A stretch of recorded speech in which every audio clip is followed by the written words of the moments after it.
Tag TV, and Tag Radio, rapidly becoming the leading technology new media in all of Georgia and the Southeast. This edition of Tech Talk is brought to you by Integrated Learning Services, integratedlearningservices.com. Wait, worry, or take control. At integratedlearningservices.com, increase sales, productivity, and client retention. Lower training costs. integratedlearningservices.com. We like to think of them as, well, local heroes. You know, companies that quietly go about building a world-class leadership in a spectrum of niche sectors of the global technology industry. It seems to be a common denominator among TAG's growing list of premier members. Consider this one, a client base in 15 countries across 4 continents, with wide-ranging services across various industries that are undebatably in the forefront of the software development industry. Oh, yes, and headquartered right here in Atlanta. Greetings, everyone. It's Thursday, July 22nd, 2010, and this is a special Premier Member Focus edition of Tech Talk with Technology Association of Georgia President Tino Mantella. I'm your guest host, Frank Baia. Our special Premier Member launched its operations in 1997 and has now earned a solid history for providing quality services and products on time and on budget to its clients worldwide. ObjectFrontier Software, OFS, a TAG Premier Member that is now a global provider of comprehensive software and hardware solutions. OFS has a strong track record of exacting quality services at substantial cost savings for many large mission-critical projects both in the U.S. as well as in global markets. In the spotlight of today's special Premier Member Focus is ObjectFrontier's Vice President of Sales and Marketing, Rich Napoli, a 30-year recognized executive leader in the commercial software industry, having served as head of product development for such firms as Oracle, Princeton Financial, Magna, and Voxware. More recently serving as CEO of Fusion Technology, Rich doubled the size of the firm, then leveraged his executive leadership successfully selling, then integrating Fusion into an even larger consulting firm. Charting the strategy and growth of ObjectFrontier, expanding its marketplace both domestic and worldwide, let's Tech Talk with TAG's Premier Member OFS's Vice President of Sales and Marketing, Rich Napoli. Rich, welcome to Tech Talk. Hey, Frank, how are you? Thanks for having me on your show. Well, Rich, ObjectFrontier, certainly the sole focus has been outsourced product development. But let's start with for our listeners, how just what is that, and how does it differs from traditional IT services? Right. That's a good question, and we get that quite often, Frank. Yeah, outsourced product development is really focused. Our services are focused on software vendors. So we focus solely on companies that make technology for sale, typically software companies or sometimes e-commerce type organizations that derive revenue from their technology. And we do that differently, frankly, because we've been a product company ourselves, building products in our early history, and we've come to understand that building commercial-grade software is just a higher level engineering challenge than maybe building a custom software application for a hospital or a bank. You really have to focus on product scalability and configurability, because you have to make a single version of the software work for many customers, not just one.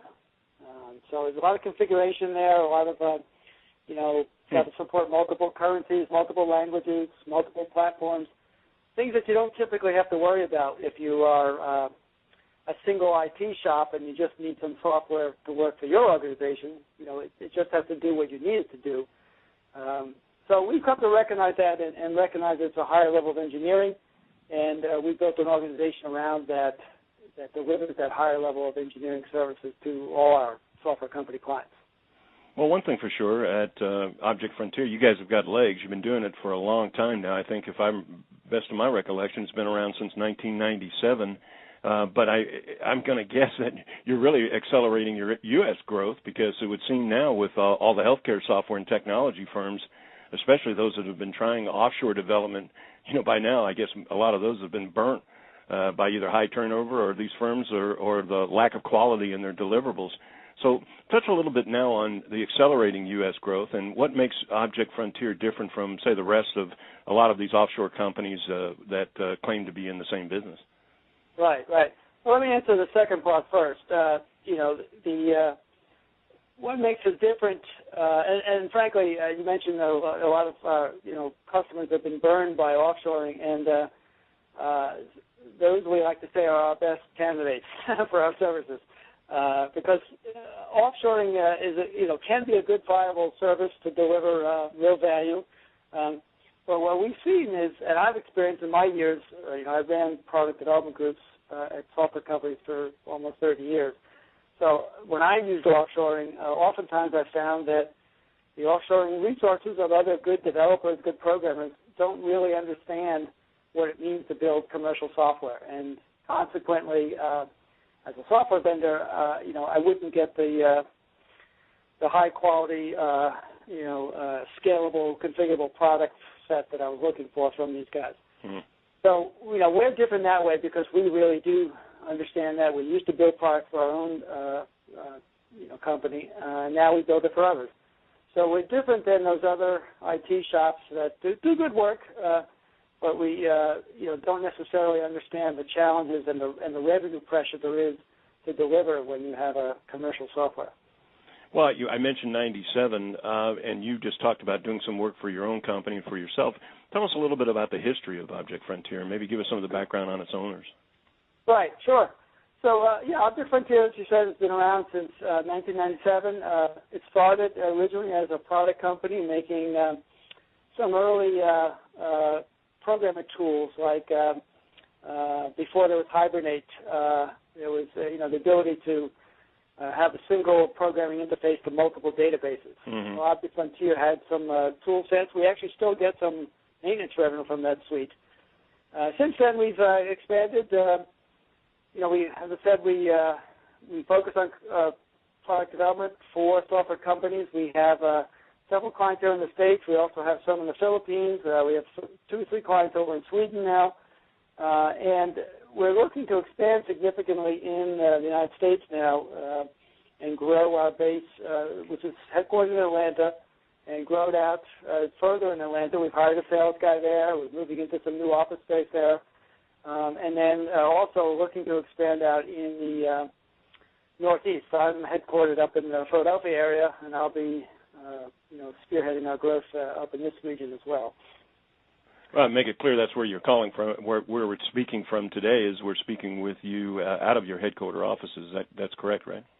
That's right. Well, the Northeast headquarters, our U.S. headquarters is in Atlanta. In Atlanta, right, Northeast. Right. Okay, and I know you and some of your background, and a lot of our listeners may not, but I know you led an India offshore team before. Maybe give us a little insight. How does your previous company compared with ObjectFrontier? And I guess, really, if you want to take a moment, we'd love to hear what you've learned from your experience that, you'd hope would benefit the company and its clients. Yeah, sure. The company I led before was a good firm, and we grew some, good business there, and a similar focus on outsourced product development. What I'd say about ObjectFrontier is I find that this company, in comparison, the genetics of software development, if you will, are more firmly embedded in this company, the genes for that. We really understand at a very fundamental level. It permeates throughout our entire processes and our deliverables. So it makes it much easier for me, frankly, to go and offer our services to some of the largest software vendors in the country and know that we have the resources to stand behind it. So I think that's one thing. The other thing that's different is just the pervasiveness of the Internet. Since I did this last time, was about 5 or 6 years ago, and the web has just, made everything so much easier to do, whether it's through video conferencing to keep our team in India up to date with the team in the States, whether it's through online demos and WebExes. It's just become a lot easier to work internationally now and kind of remove some of the time zone and geography differences that used to separate us. You know, we talked about healthcare and technology firms as being some of the potential clients for your accelerating growth in the U.S. You talked about Atlanta and some of the expansion plans that you guys have got. Quick little insight, I guess it's a case where there's a lot of consolidation going on, a lot of, I would guess, upgrading and retrofitting and opportunity. Hate to use the political cliche about a crisis being a terrible thing to waste, but do you really see a lot of people taking advantage of a little bit of time to be able to start getting ready for the next cycle, or how do you see the next year going as far as just overall growth and business expansion is concerned?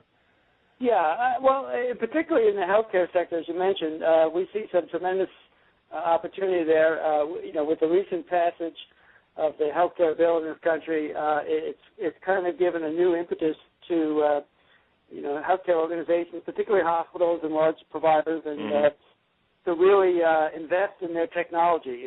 You know, the government is offering a number of incentives to, you know, get companies to invest in electronic medical records, for example. Right.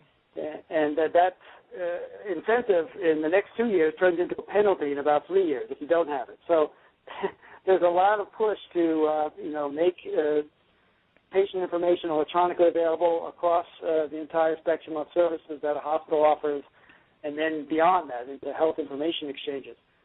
So it's finally, you know, where the healthcare industry used to, I would say, be somewhat lagging in their adoption of technology at the you know,